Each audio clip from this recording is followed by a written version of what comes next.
Shalom, everyone. This meeting is being recorded. It is May 23rd today, Monday, May 23rd. Our Parsha is Parashat Behokotai.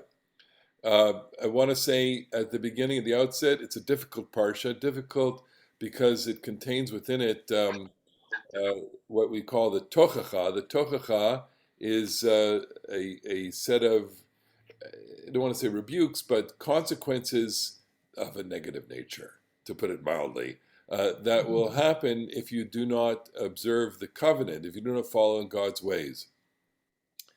And of course, we read this every year, and I read it very attentively every year. And there is, I've been always struck by a particular phrasing in this parsha. So I always my little code in selecting things to talk about is, well, if you have a question about it, then it's pulling you in some way, and then so find the answer. And I recommend this modality if you're ever planning a speech or a Dvar Torah, especially. You read the parsha and you go like, what makes you curious? What's the question? Where are you being pulled?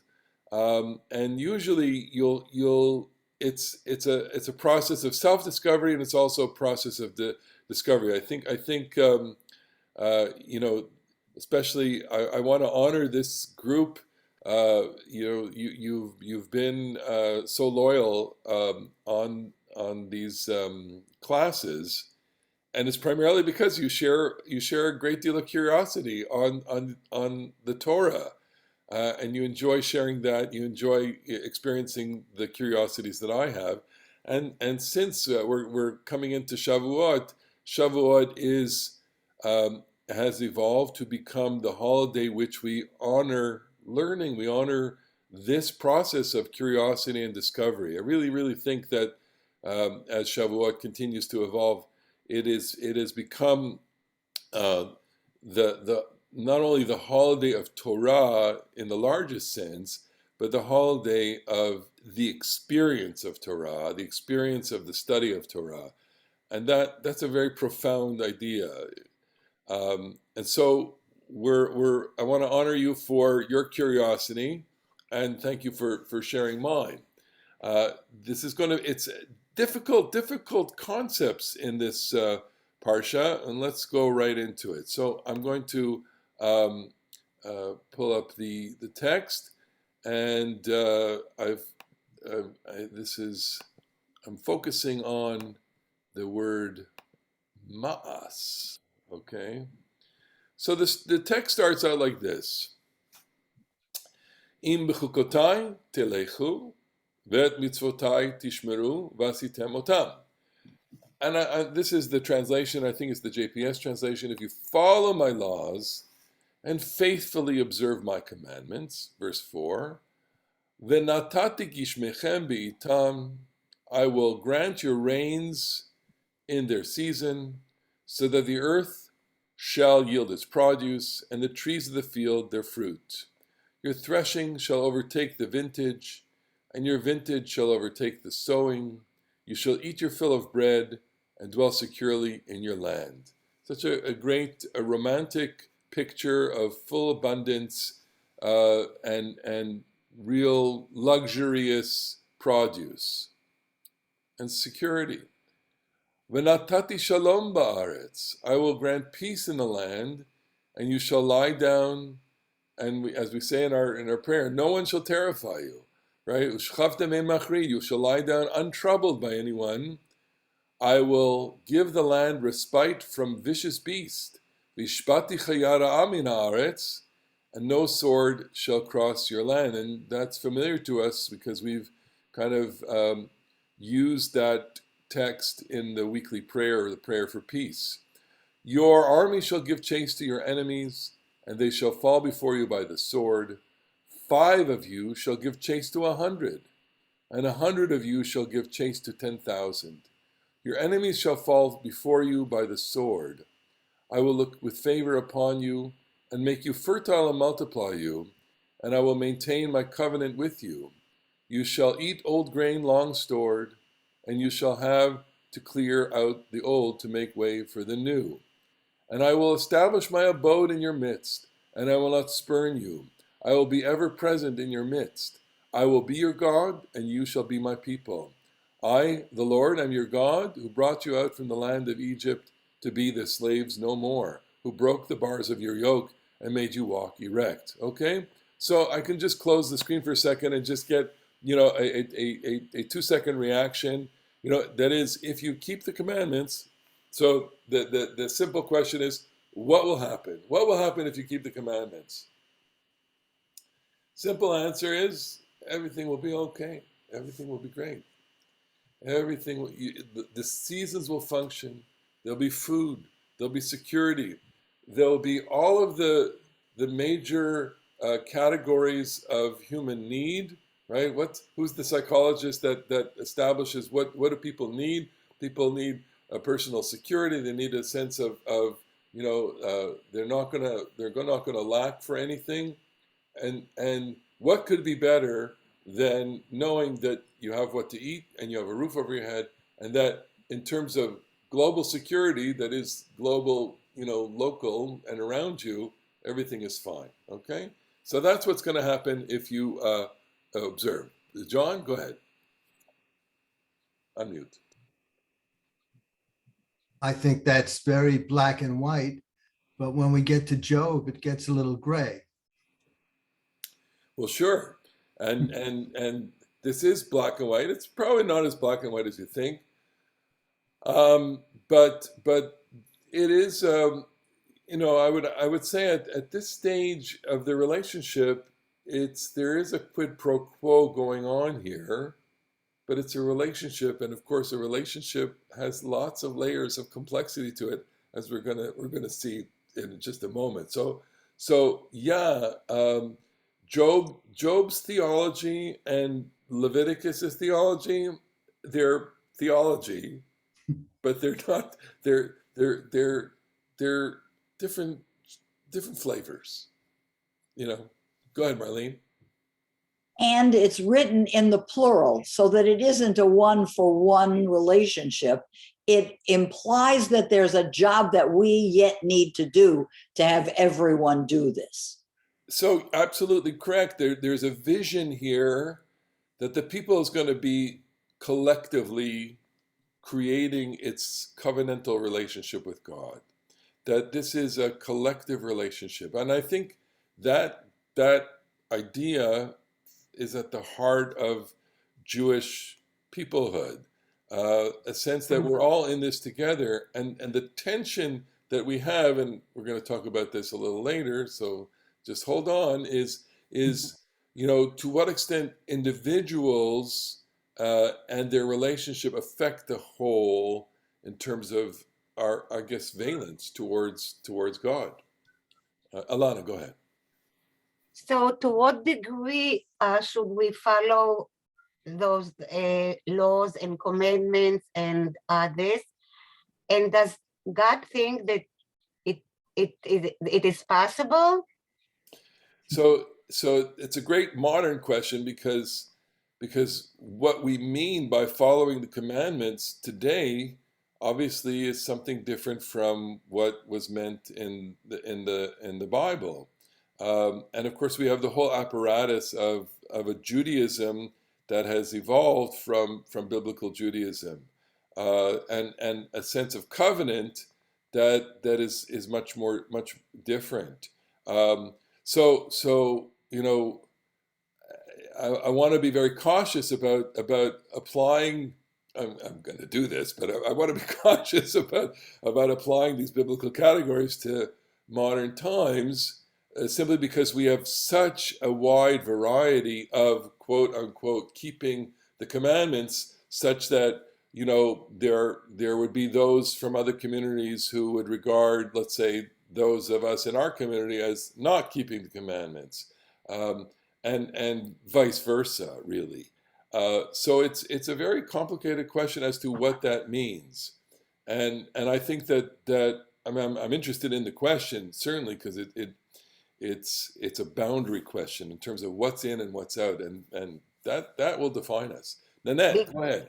Sorry, Because, Ilana, go ahead. just because of Reform and Conservative and Yes. Orthodox, that makes it very complicated. Of course it does, and you know we're you know in the book of Vayikra, it doesn't know from that, and it doesn't know from of the period of time even before all of that. You know, this is prior to the Israelites even entering, prior to the monarchy. It's prior to, you know, the temple. It's prior to the destruction of the temple. So we have the benefit of 4,000 years of historical, you know, development to look at that in its context and say, well, what's at the core of this? So at the core, I would go to the core. Is it how do you make a relationship with God, and what are the consequences of that relationship when you keep that relationship or when you violate the relationship? Nanette, go ahead. So I agree with you totally about, you know, the relationship with God. But I want to add, I feel like you've said this a few parshas ago. God is trying to establish and create a community. Yes. Even community above the personal relationship. That's correct. And so here we are talking about the covenantal community, the community of Israel, which has boundaries and rules and is supposed to live a certain way. And it's supposed to live a certain way with an idea that it will be a blessing to the world and be a vessel of God's name. All right, let's go on. All right, and I will now do the consequences of if you don't. But if you don't listen, but if you do not obey, im lo tishma'u li, and obey is the translation here for listen, v'lo ta'asu et mitzvot ha'ela, and you do not observe all these commandments, kol ha'mitzvot ha'ela, v'im bechukotai timasu, if you reject my laws and spurn my rules, v'im et mishpatai tigal nafshechem, livilti asot kol mitzvai, do not observe my commandments and break my covenant, I in turn will do this to you. I will wreak misery upon you, consumption and fever, which cause the eyes to pine and the body to languish. You shall sow your seed to no purpose, for your enemies shall eat it. I will set my face against you. You shall be routed by your enemies, and your foes shall dominate you. You shall flee through, though none pursues. And if for all of that you do not obey me, I will go on to discipline you sevenfold for your sins. I will break your proud glory.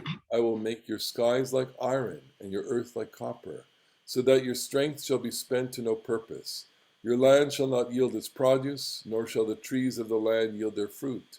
And if you remain hostile toward me and refuse to obey me, I will go on smiting you sevenfold for your sins. I will lose the wild beasts against you, and they shall bereave you of your children and wipe out your cattle. They shall decimate you, and your roads shall be deserted. And if these things fail to discipline you for me, and you remain hostile to me, I too will remain hostile to you. I in turn will smite you sevenfold for your sins. I will bring a sword against you to wreak vengeance for the covenant. And if you withdraw into your cities, I will send pestilence among you, and you shall be delivered into enemy hands. When I break your staff of bread, 10 women shall bake your bread in a single oven. They shall dole out your bread by weight, and though you eat, you shall not be satisfied. But if despite this you disobey me and remain hostile to me, I will act against you in wrathful hostility. I, for my part, will discipline you sevenfold for your sins. You shall eat the flesh of your sons and the flesh of your daughters. I will destroy your cult places and cut down your incense stands. I will heap your carcasses upon your lifeless fetishes. I will spurn you. I will lay your cities in ruin and make your sanctuaries desolate. And I will not savor your pleasing odors. I will make the land desolate, so that your enemies who settle in it will be appalled by it. I need to take it off the screen.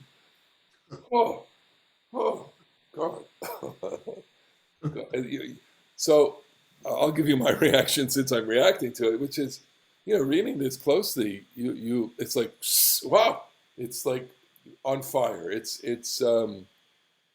And so the question that constantly engages us when we read this is, how, in fact, do you read a passage like this and not feel that you can't cope, and not feel that this doesn't represent anything that I want to be close to? And B, I would say, or how can you read this and not be terrified by this? How can you read this in the context of a history in which a lot of these things happened? And how can you read this in terms of presumptions that we have, and we are coming now again with a totally different sensibility relating to God, and that we when calamity happens, while yes, we might be inclined to seeing this as punishment, we are now of the mind that human life is so precious to God, that God does not want to punish us in this kind of way. And so I think for a sensitive and thinking person, a literal reading of this text is very troubling. And so, like with all texts, the texts demand that you interpret them. They demand that you ask them. And so, like I've been saying in the last couple of weeks, that the Torah speaks to us on multiple frequencies at the same time. It's like the radio station where there's so much information coming at us, and there's so many different ways to think about this. So one of the ways, of course, to think about it is in the historical context, which is that and this is what Bible scholars do, and God bless them.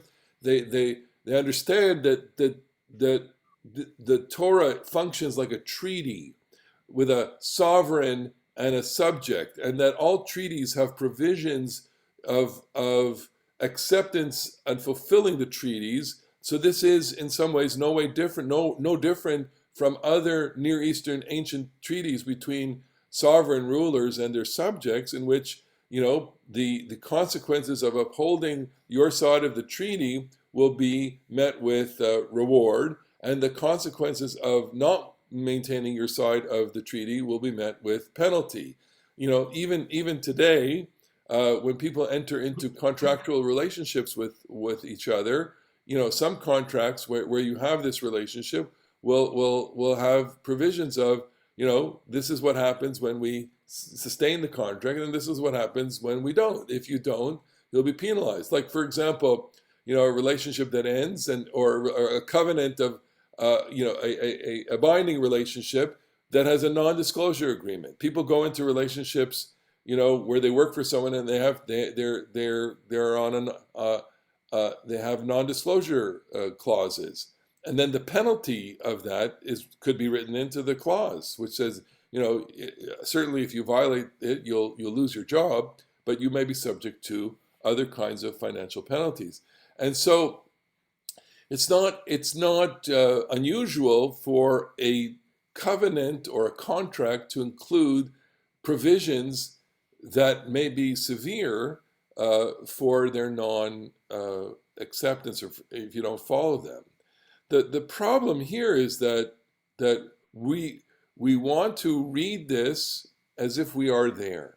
Okay, at least one of the frequencies in which we are engaging here is, so I'll say it humorously, and your point is, and so what are you trying to say here?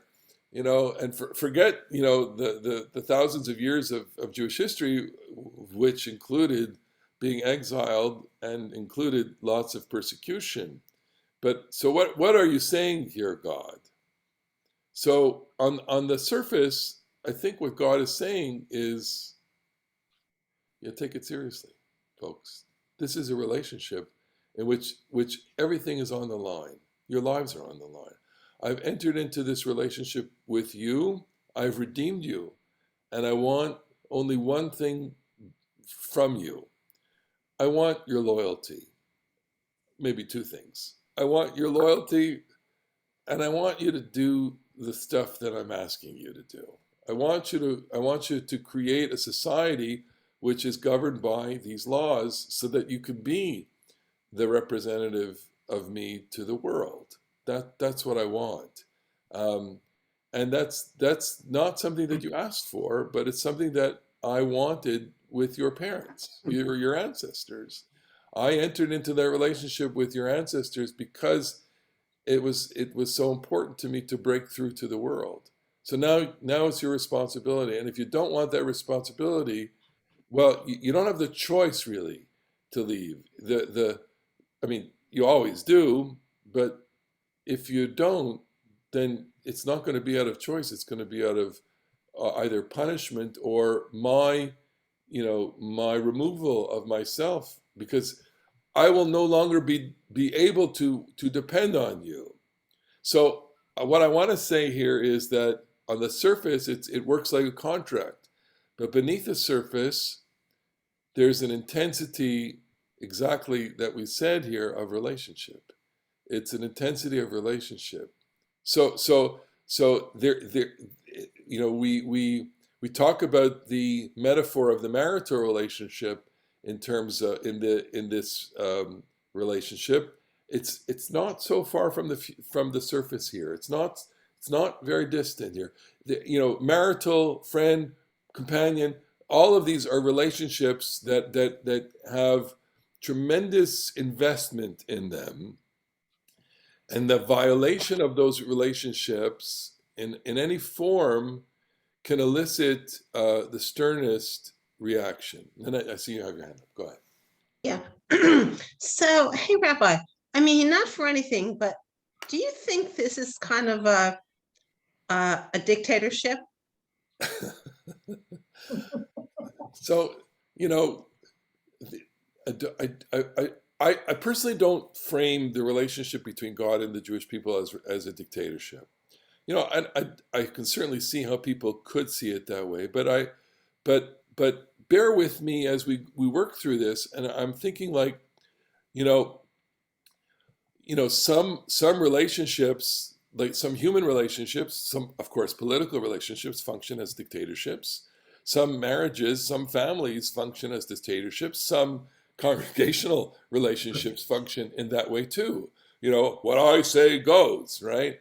Right. So and here I'm not so astute at the political philosophy to really kind of splice out what are the differences. But you know it when you see it, okay? So what you're witnessing now in Russia is a dictatorship, right? This is one man, one rule. Vladimir Putin, says we're going to war, and he gets the advice that he wants to hear, et cetera, et cetera. And there are other dictatorships currently in the world, and the consequences of a dictatorship are that you live without freedom. The paradox for the house of Israel is that while God may say this, and that there are consequences, it's within the relationship that you have the potential for the most joy and the most freedom. So on the surface, it may seem that way, but exploring this relationship, which is, I'm depending on you because I need you. And that's not a dictatorship. That's mutuality. Marlene, go ahead.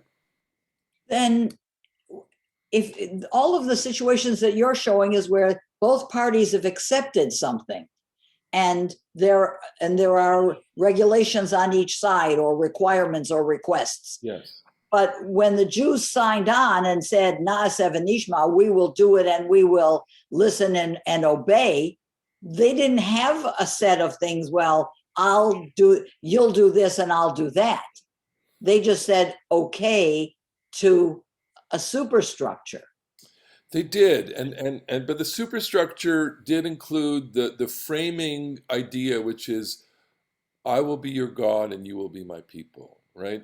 A relational framework, which would have been understood, I think, by everyone, that is mutuality. I think the religious worldview is that there's God, and here we are.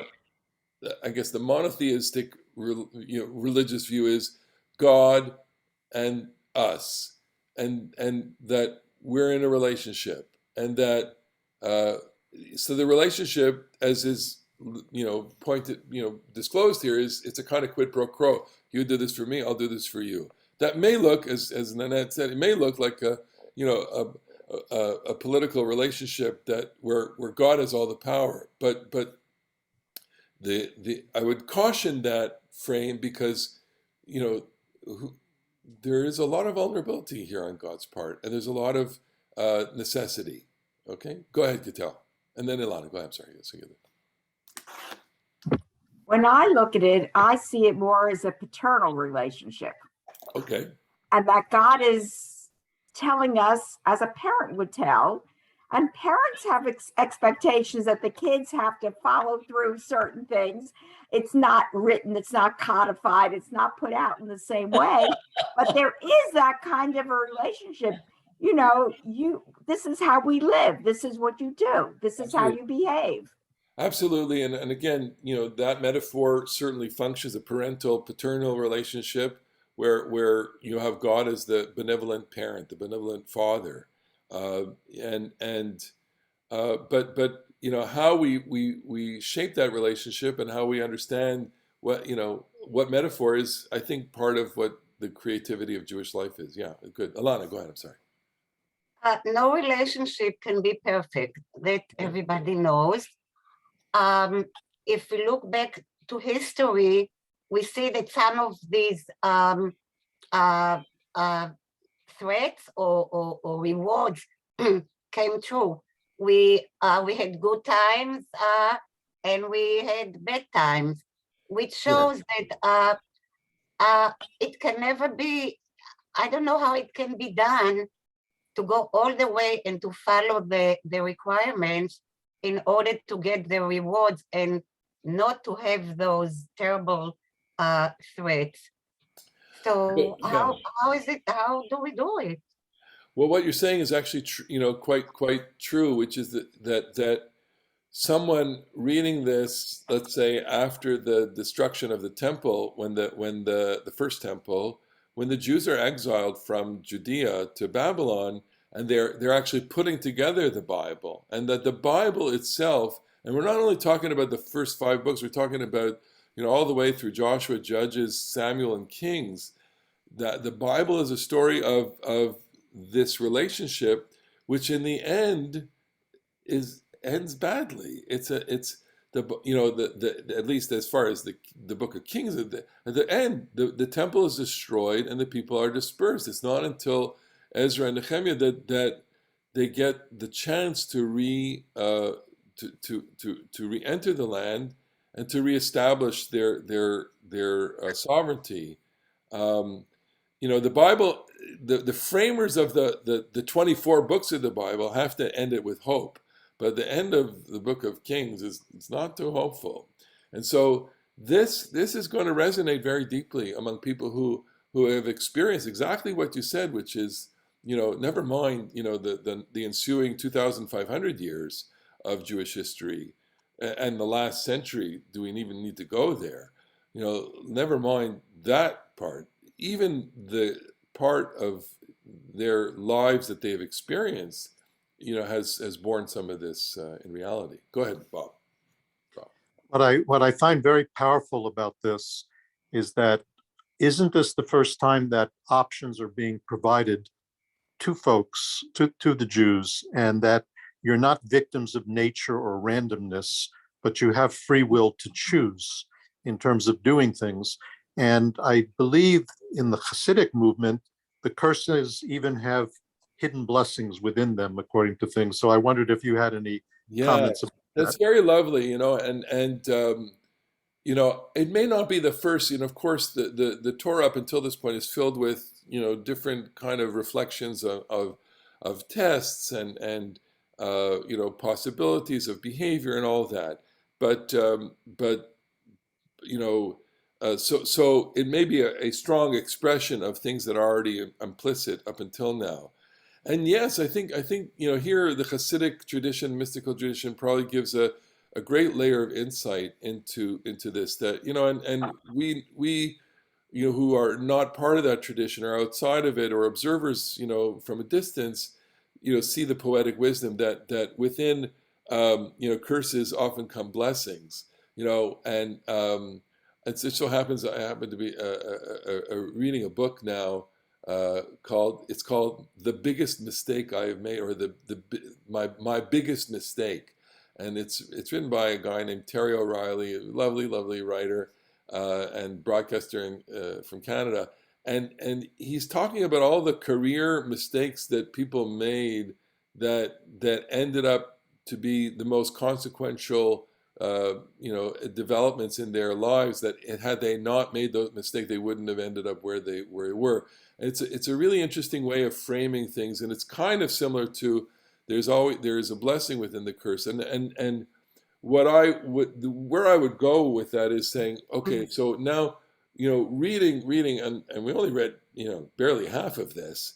It's stunning, but from that being shocked to the core, it's not about terror in you as much as it is. So I want to ask a driving question, which is, what does that relationship mean? And can a person experience that kind of feeling and even fear in the context of the most intimate relationships? And the answer is yes. If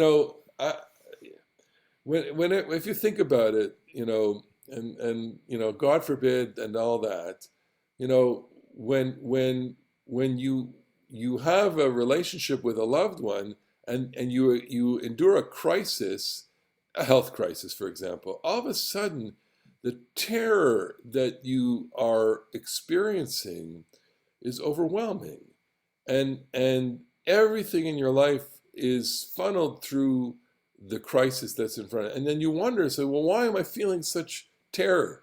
It's because I have such a level of intimacy and such a level of connection, or in the sense of where you have a friendship or some other kind of relationship, and that relationship goes through a crisis, and if you're serious about it, you take it very seriously. And I think that to me is an insight that can only come through something like the Hasidic worldview, which is saying, what can you learn from this? And I want to use that as a springboard to really, examining in the text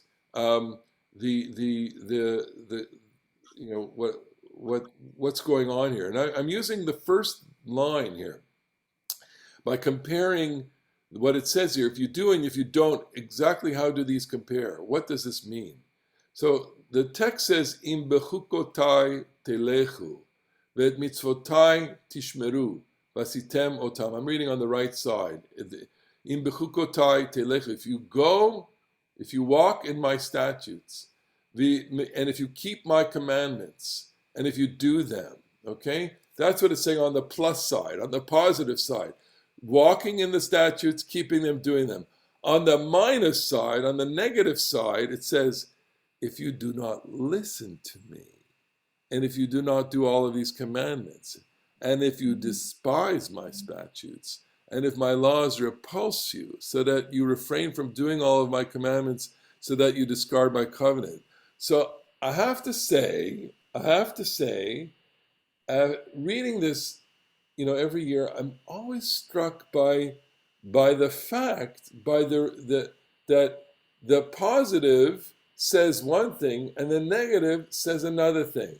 I would want, in my own, world of correspondence and synchronization and symmetry, I want im bechukotai telechu, im bechukotai lo telechu. Im mitzvotai tishmeru, im mitzvotai lo tishmeru.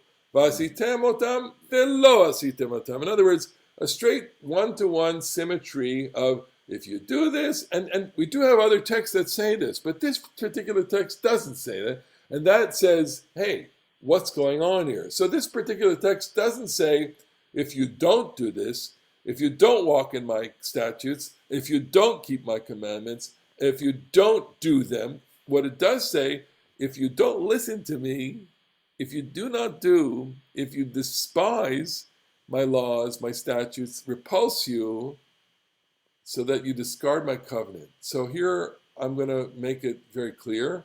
What's on the right side, which is the positive, walking, keeping, and doing. On the other side, it's not listening, not doing, despising, repulsive. So the only thing that's similar is not doing. We have asitem and lo asitem, but there's not listening, there's despising, there's being repulsed by it.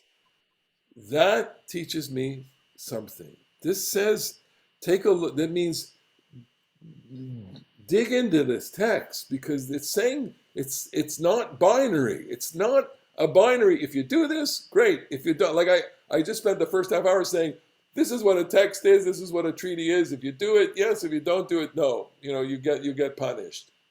Okay, but this is not exactly what's going on here. There's something else going on here. And what else is going on here is, I'm interpreting it. Following is simple, right? Here's what I'm saying. You do it. I'm telling you what to do. Keep the Shabbat. Keep the Shabbat. Put a don't lie. That's easy. Don't lie. The covenant code says you are to return a lost object. Return a lost object. We just spent weeks talking about the holidays. Do the holidays. They're complicated, but they're not so complicated. Here's how you do a sacrifice. This is what you do. And of course, the holiness code. Love your neighbor as yourself. Do not be hateful to your neighbor. Tell your all of those things you need to do. Right? Honor the elderly. Do not curse do not mislead the blind, etc., etc. The ethical commandments. Do them. It's actually not so difficult to do, but not following seems very complicated. It's presented here in a very complicated way, with all of these emotional layers to not following, right? And the emotional layers, if following is walking, keeping, and doing, not following is not listening, not doing, despising, being repulsed.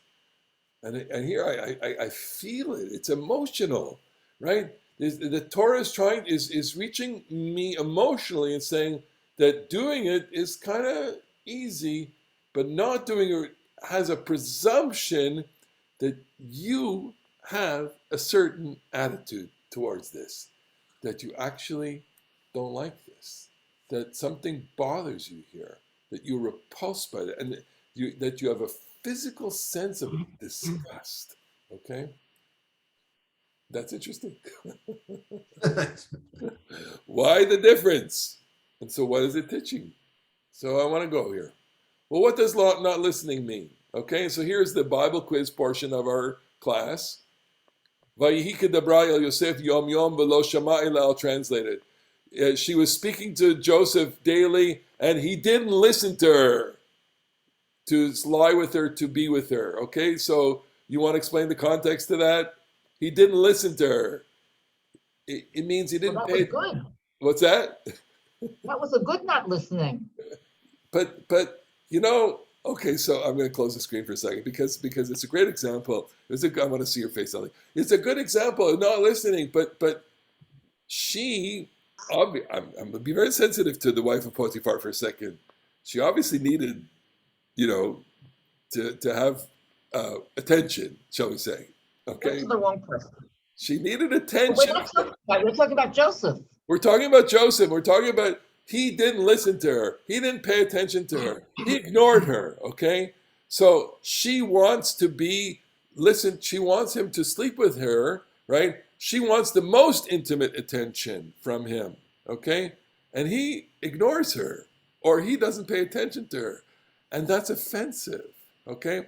Look, the sexual dynamics of it are what drives the story here, of course, and here she's trying to seduce him, and she's trying to at least pay attention.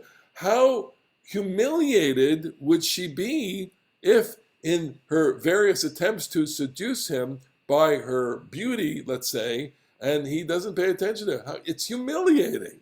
On the one hand, if he could have said to her the first time that she said, sleep with me, he could have said to her, Mrs. Potiphar, sorry, we can't have this relationship. You're a very beautiful woman, and you're very lovely. But I'm Joseph, and I have a relation. I just can't do this, right? And so what happens is, and here I think this is where the text itself becomes very seductive.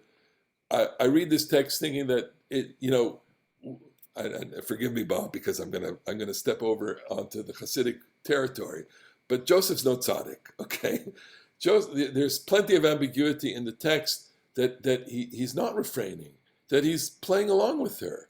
Instead of saying outright, I'm not doing this, don't even think about doing this, I can't even, he doesn't have that power, okay? Velo Shama then has so much richness to it, but it's a relational Velo Shama. I'll go on to another one, okay? Here we go.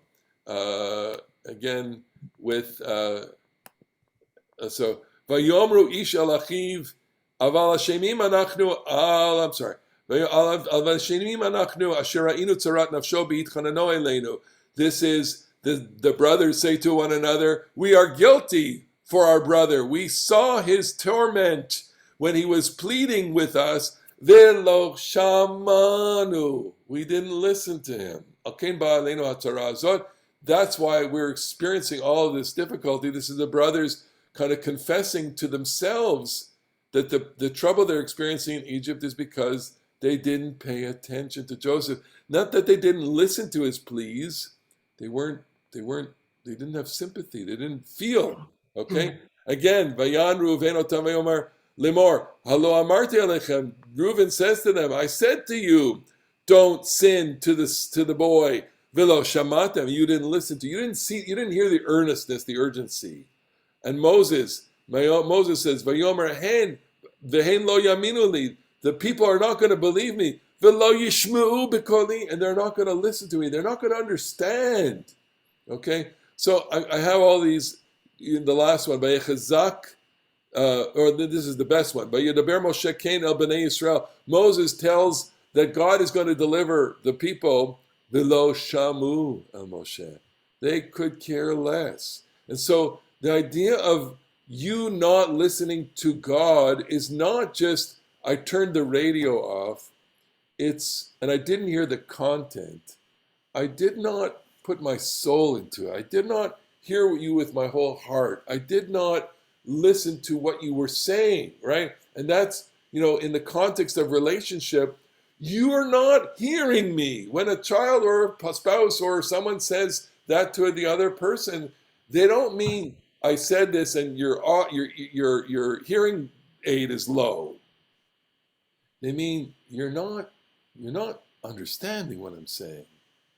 And so when God says to them, if you do not hear me, what God is really saying is, if you're not attentive and understanding and attuned, and you're not invested in this, and that's not a content communication, that's an emotional communication. Go ahead, Alana. What Marlene said before about Naaseh v'nishma. So this Naaseh v'nishma is a positive side of doing or not doing, but not to follow commandments or laws has to have stages. That's why it goes into all these details. Yes. To make them understand how to cope with not doing. That's correct. So and so does the relationship. I would say, I'm very fond of this idea, that the word love, has all sorts of different kinds of, there are all sorts of different kinds of love, and there's all sorts of different kind of hate, right? And there's all sorts of different kinds of aspects to the relationship, and there's all sorts of different aspects to mitzvah as well, as we say. Bob, and then John. Yeah, I'm sure this is an oversimplification, but is it possible that what Hashem is saying is, if you don't toil in the Torah, these things are going to happen to you? So that's only one part of it. The idea of toiling in the Torah, that is to say, being immersed in it, you know, we have a whole rabbinic tradition of learning and the dichotomy between learning and doing, and debates between the rabbis as to what is better, doing or learning. You know, and Pirkei Avot will say something like, you know, to what is compared a person with knowledge and a person with deeds. A person with knowledge, you know, and no deeds is the person. And here I'm getting it wrong. You know, אין חכם כבעל הניסיון. you know, but it's the person with deep Okay. roots and big branches, right? So what's the roots and what's the branches in a person? Is the roots your deeds or the roots your knowledge? And the roots, a person who's rooted is the person who does. The person who has knowledge, you know, shows off to the world, right? But it's the roots that ground you, the deeds that ground you, and that's the image there. Okay, John. This trait of not listening goes back at the time God on Mount Sinai, he thought they were going to listen to him. They didn't want to listen to him. Exactly. And so here you get, here I'm going to pull out of this. God is very needy. God is very vulnerable in this relationship. This is different from the way that a philosopher thinks about God. This is God who's dependent on human beings, right? A God who is dependent and jealous in the way a husband is jealous of a wife, all right? Or another, you know, let's say if you know, we're using these very, very conventional, you know, monogamous, heterosexual, you know, I have to apologize already for this, but you know, the way that you know, if God, you know, that you know, having the attention directed elsewhere will direct jealousy, and so this you know, it's almost you know, there's almost a cruelness to the way they react, but it's coming out of a sense of rage, but that's coming out of the sense of neediness, that sense of neediness. So I want to you know, we have the luxury as students of this with audacity to say, you know, God, I think you should come in for some therapy here, okay? Right? You know, we need to ask you, where is all this anger coming from? Where is all this sense of, you know, punishment coming from? And if God were on the couch, you know, and only as Jews do we have the audacity to think this way, to put God on the couch and do a little therapy and say, well, you know, it's because I really, really need you. I really need you, and I'm afraid. So, you know, to say that God is afraid, that God is vulnerable, this is the audacity of the biblical view of the world that contemporary readers of the Torah miss completely. By only seeing the rage, they miss completely the vulnerability in that. Ilana, you had your hand up. No. Or Ilana, you want to say something? No, okay. Let me go on. So we established that velo yishma is to non-attentive, but the despising. This is what bothers me. The words that are used here, im asubi, right? Going back vim, you know, behokotai tim asu. Ilana, what is ma'as in modern Hebrew? Like sick, you'll feel sick, you'll want to throw up. Ma'is alai is I have contempt. I'm physically nauseated. It's worse than I feel sick. If your laws make me sick, goel nefesh, right? If you are repulsed by them, if they're repugnant to you, okay? And I have a word for that, and the word is contempt. Contempt. So now that means, so God is not saying, if you don't do it, if you don't walk, you don't observe, God is saying, look, if you have contempt, almost saying, look, I understand that you have a bad day. I understand if, you know, you need to not do Shabbat 1 week. I understand, you know, that not everybody, like we said, not everybody can keep all the details of the laws. They're hard, you know. Yeah, I said they're easy, but you know what? It's a whole, you got to learn the whole thing. It's, you know, so it's one thing that if you're saying I can't do it, it's another thing completely if you despise them, if you have contempt for them, if they repulse you, if they make you sick, and if you want to throw up, okay? That's contempt. What's the difference between contempt? Why would God react more to contempt? It's relational. It's one thing not to do, but it's another thing to have contempt. So I want to do this one thing, which is these videos here. This is John Gottman, Dr. John Gottman. He's a psychologist. He was quoted in Malcolm Gladwell's book, Blink. And it's a lovely book, came out it's already, 15 years ago. And Gottman, the psychologist, describes the four horsemen of the apocalypse of a relationship. What are they? Defensiveness, stonewalling, criticism, and contempt. Even with the four horsemen, in fact, there is one emotion that he considers the most important of all, contempt. If Gottman observes one or both partners in a marriage showing contempt toward the other, he considers it the single most important sign that the marriage is in trouble. So it's contempt. Contempt is the worst thing that you could have. And contempt is all about relationship, okay? And I just, I'll, for the sake, we don't have a lot of time here, but I have a couple of his videos here. Let's see what we got here. Oh, this is good. Okay. This will, here we go. You're so selfish. Ugh, what an idiot. It's not my fault we're always late. Forget it. Criticism, contempt, defensiveness, and stonewalling. Dr. John Gottman calls these negative communication patterns the four horsemen of the apocalypse because they'll lead to the end of your relationship. In fact, he can predict this relationship failure with over 90% accuracy if the behavior isn't changed. So, what can you do? Well, at the Gottman Institute, we understand you might not. Criticism attacks the character of the recipient instead of focusing on a specific behavior. The antidote to criticism is to talk about your feelings using I statements, then express a positive need. Contempt is an expression of superiority that comes out as sarcasm, cynicism, name-calling, eye-rolling, sneering, mockery, and hostile humor. Contempt is the greatest predictor of relationship failure and must be eliminated. The antidote to contempt is to treat one another with respect and build a culture of appreciation within the relationship. Okay, that's that punchline here.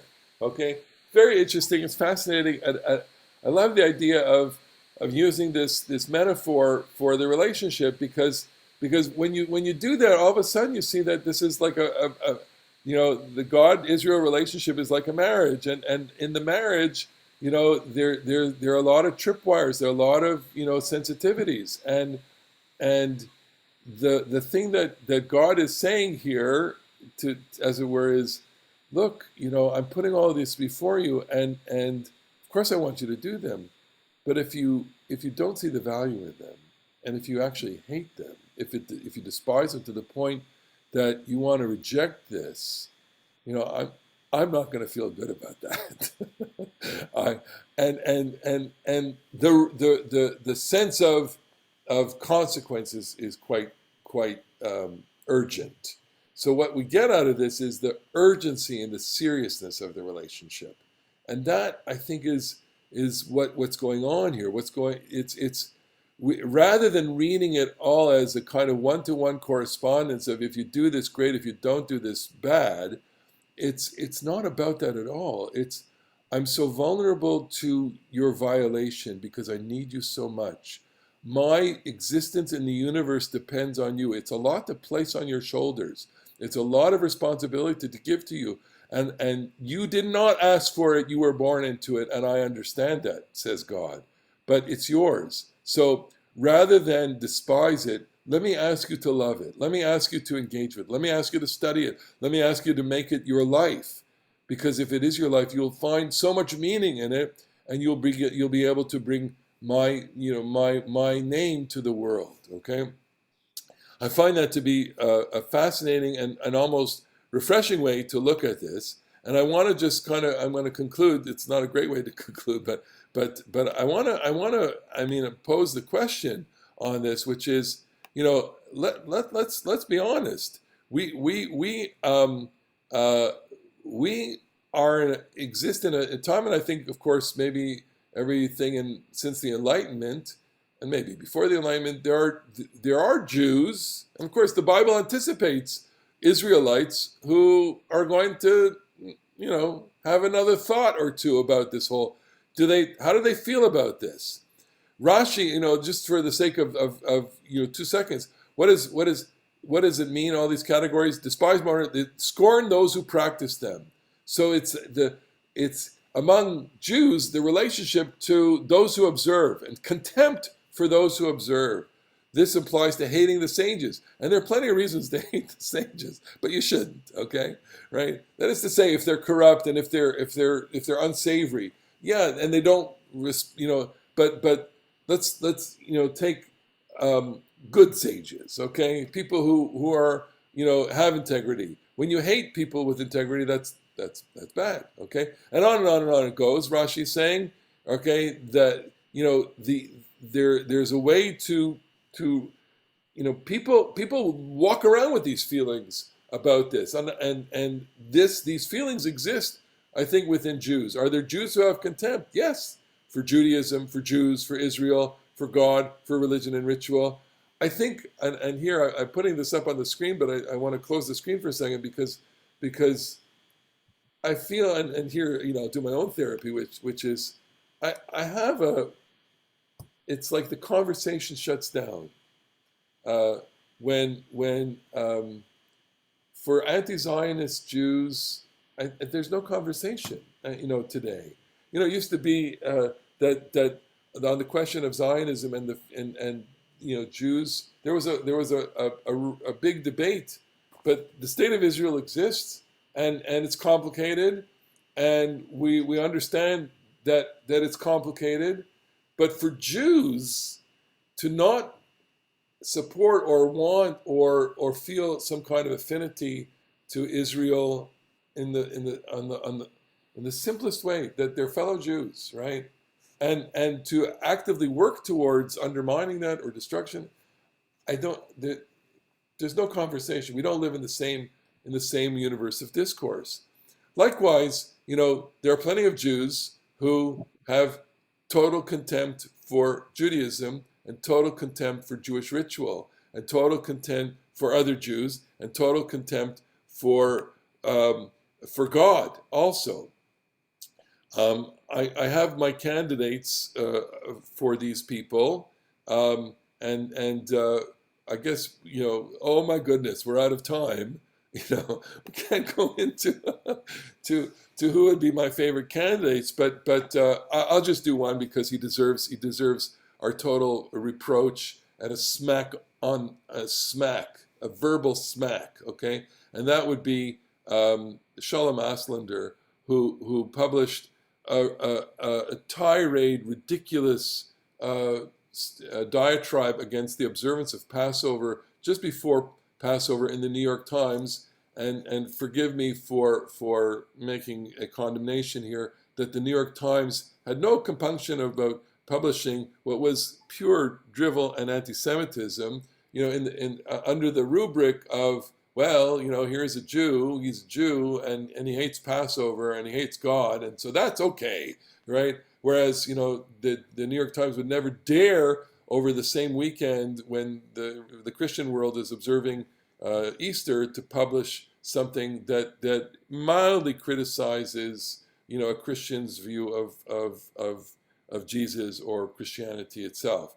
And so, within the realm of the spectrum of what is respectable and discourse that belongs within a certain spectrum, they want to say, let's include everyone, even those who hate Judaism, who actively undermine Judaism and publish diatribes against Judaism, and have so much contempt for Judaism that it wouldn't matter that they are reviling the Jewish people and presenting such a caricature, a cartoon of Judaism to the world that is so blatantly offensive. Now, I would say, okay, so if I had a little more compassion and more sensitivity and a little more patience, I would invite Shalom Auslander and say, I think you were hurt by your childhood growing up as in an ultra-Orthodox area where all you saw was hypocrisy,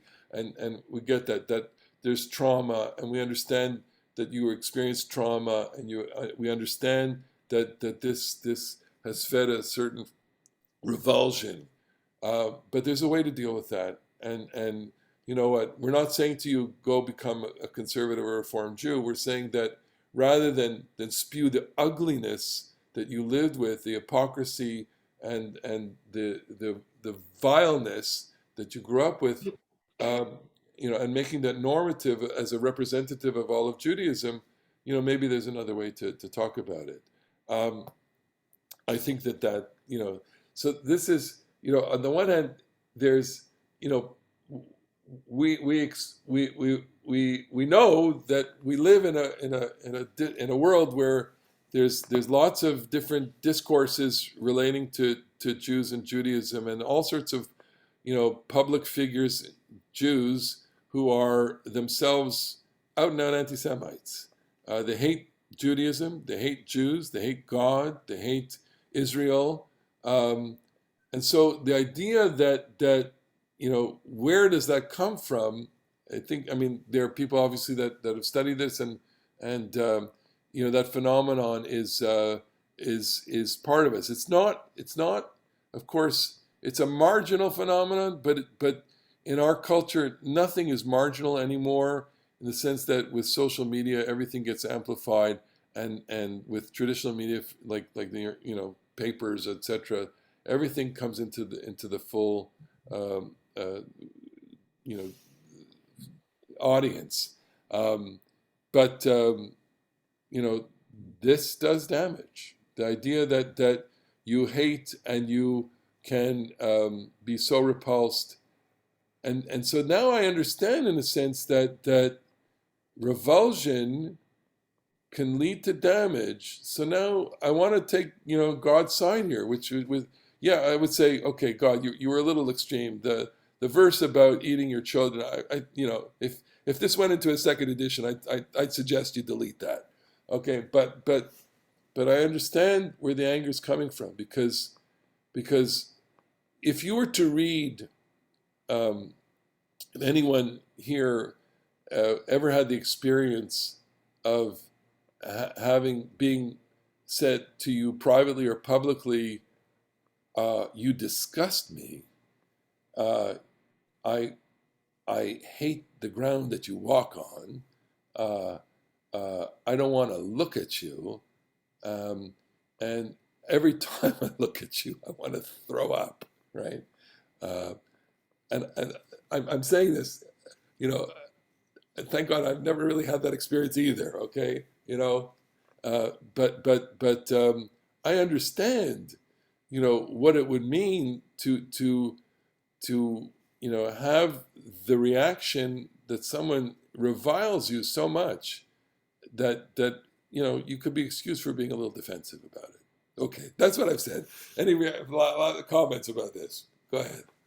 So just by I'm saying, I'm trying to frame the tochacha, the rebuke, in terms of relationship, and that the relationship is intense, and that Judaism, the Bible demands certain things of us, that when it says b'chol levavcha, b'chol nafshecha, b'chol meodecha, with all your heart, all your soul, all your might, it wasn't saying it didn't mean, well, when I feel like it. It didn't mean, I feel like doing this today. It's all in. You're all in. This is an intense, passionate, life and death relationship where there are real consequences, and you're all in. And that's the intensity of it. And wouldn't you rather live with the intensity of this relationship than a kind of superficial, airy-fairy Hallmark card relationship that just is like, it's good on good days and bad on bad days, and all I can deal with it, blah, blah, blah, blah, blah. No, you want to be alive. That's what this is about. Marlene, go ahead, comment. Brother's keeper? Your brother's keeper demands, man. That's demand. I know I saw your comments on the YouTube, so I have to respond to that on our last week. But so tell me what you mean by that. Well, as I indicated before, this means that we have a job to do in relationship. Yes. And so then we have to watch out for the community. But earlier in the Torah, he asked, am I my brother's keeper? And God says, yes. but who is going to be the person who's going to carry out what you just said and cut them off if they don't participate? Or do we have to all be dragged down because of that? Well, here I'm gonna be in sync with your collectivist feeling that you expressed at the beginning, and I really believe it. And you honed in on something that's so, yeah, Kol Yisrael Arevim Zeh LaZeh. We do all have. I know it's such an important aspect of identity and the way, especially you understand things. It's like, yeah, we all have this responsibility.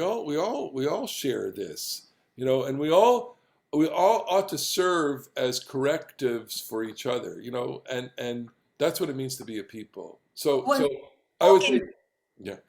When we talk in communal terms of this, it's I'll provide food for the hungry, I'll provide clothing for we don't tend to talk about the transferization and the relationship with God that I have for my fellow man and his relationship to the rules of the game. Right, and that's particularly characteristic of a worldview in which God is not the central aspect of it, and that's I just want to state the obvious fact that we inhabit a world in which God is not the center of the world. For lots and lots of reasons. We live in that secular world. I think, as Jews, who mostly are 20th century Jews, we're coming at all of these questions and issues relating to God with PTSD, and we have to understand that in the last 100 years, that relationship has been challenged to the extent that people like Neil Gaiman would write. And he's not wrong in this. That what we have is sacred fragments. The covenant's been shattered, right? And specifically by the experience of Judaism and Jews of the 20th century and the Holocaust. God, Yitzhak Greenberg says, God did not live up to his part of the covenant. The death of 1 million children and 5 million other Jews, meant that protection wasn't there, and that's the show. That's the end of the conversation right there for many people. That's when I find that I'm on the defensive side of this because people, it's not the second thing that comes up in a conversation with someone who's questioning their faith. It's the first thing that comes up, and it's like asking the Einsteinian question to a Newtonian physics. It's like, well, let's begin. Let's talk. And it's the response to that is pain.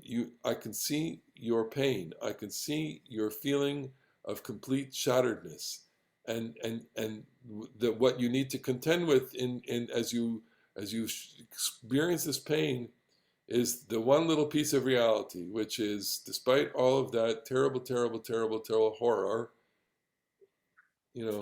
aniot chai, we are still alive. And so go think about that for a second. Am Yisrael cha'od, ze ma she'asa ba kvar, that's the Eurovision song. It boils down to that. We're still here, and we cry and we're pained by everything. But if you're wrestling with the conundrum of God, you have to wrestle with the fact that we're here and we have a vibrant community and a state and we're still asking these questions. So think about that over lunch. Bob, go ahead. Right. What troubles me most about the New York Times piece you mentioned is less the author's contempt or his despising things, but his active engagement in Lashon Hara. And I'm wondering to what degree you or other rabbis actually have an obligation to engage in rechilut, to really critique, because criticism is not necessarily bad, despite the four horsemen. So the question is, how do you deal with that kind of Lashon Hara? Well, you answer it, and the New York Times is not going to publish our answers, but there was an answer to him that was published on a blog. I'll pick it up. It was by, I have it here. It is, here, look, right here for 2 seconds. This is his answer. This is Jeffrey Salkin, a Reform rabbi. So he writes, Theosnar, this is the quote. If you have an image of God as a father, and your image of a father is an abusive, drunken slob, or for that matter, an emotionally absent father, and if your liturgical tradition portrays God as a father, then there's a design flaw in that image. God is getting burnt out on the whole thing. Okay? Auslander's God is not lovable. Auslander's God is a cliche. Angry God of the Old Testament. And what for Auslander would be the signature piece of that angry God? You guessed it, because it is Passover. Auslander explains in the Times essay why he does not like the plagues God brought upon the Egyptian. God, it seems, paints with a wide brush. He paints with a roller. In Egypt, etc., he even killed the firstborn cattle. He killed cows. If he were mortal, the God of Jews, Christians, and Muslims would be dragged to the Hague. And yet we praise him, we emulate him, we implore our children to be like him. So it's silly in this way, okay? Struggling with God is the trademark of the Jewish faith, writes Salkin. This is why we are Yisrael. But Shalom is not wrestling. He's walking away from the fight petulantly. If I could have a cup of coffee with Shalom, I might explain to him why the Bible speaks of plagues. First, theology. Each plague is a particular. So he's saying, I have to, he needs to have an education. He needs to understand context. Okay? So then, in my imagined coffee, I would remind him that the people most committed to creating the kind of society are those who see the task he describes as a religious imperative. I would remind him that people who are committed to doing good works actually do them under religious auspices, and on and on and on. Our mission is to imitate not God's anger, but God's chesed. Okay? So, and then he gives a shot to the New York Times. Yesterday was Easter Sunday. I scored the page of the Times searching for that essay that would lambast and lampoon the death and resurrection of Jesus. I must have missed it.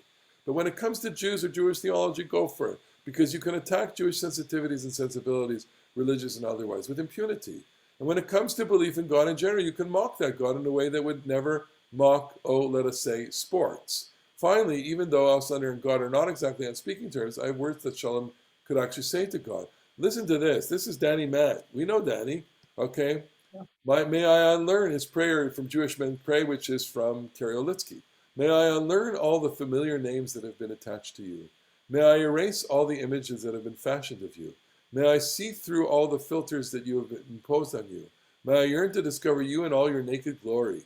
Then overwhelmed and ravished, I will celebrate your traces again and again, in all names, all forms, all being. I do not need Shalom Auslander to believe in God, but he might try to experience God as a mature adult, not with the eyes of an adolescent refugee from Orthodoxy. I returned to Passover and Haggadah, the 4 children who responded. Auslander has long delighted in being the wicked child. We listened to his question. What does the service mean to you? It's a good question. What does God mean to us? And you know what? I think that it's a perfect response, Jeffrey Salkin. Kol hakavod to him. And kol hakavod for quoting, the Danny Matt prayer, which is such a gorgeous prayer on so many levels. He's saying, look, if I had my druthers, and we're talking about the guy who translated the Zohar, who we know, I'll put all of that aside and have nothing as the image, okay? No anger, no this, no that, and I come in nakedness, okay? And Danny is smart enough to know that that's not how it's done, and that you only live a second in that kind of world, in a world in which because we come with the freight of all of these images, and we love them, and we wrestle with them, and we argue them, etc. Okay, but so he's saying, take a moment and take the engine off the freight train, and be your own for a second, and then write your own Tochacha, write your own chapter 26 of Leviticus, and see what you come up with. Have your own relationship. Is God a abusive parent? No. Is God an angry spouse? No. Is God a friend? Maybe. I don't know. Is God your neighbor? Is God, like we talked about on Shabbos, are you the body man? Is Israel, quote, God's body man, and God is like the president candidate running, and you are, worrying that he has dental floss that in case he goes on camera with a piece of, lettuce in his teeth? Is that what it means to make God look good in the world? Is that your role? And the answer is all of the above. All of the above. Because at any day, God is anything.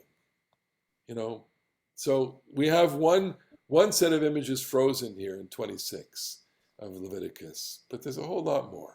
And that's what the relationship's about. All right, folks. Always, always amazing. That's why it's an amazing Parsha. Can't wait till we talk about it with the guys. All right. Have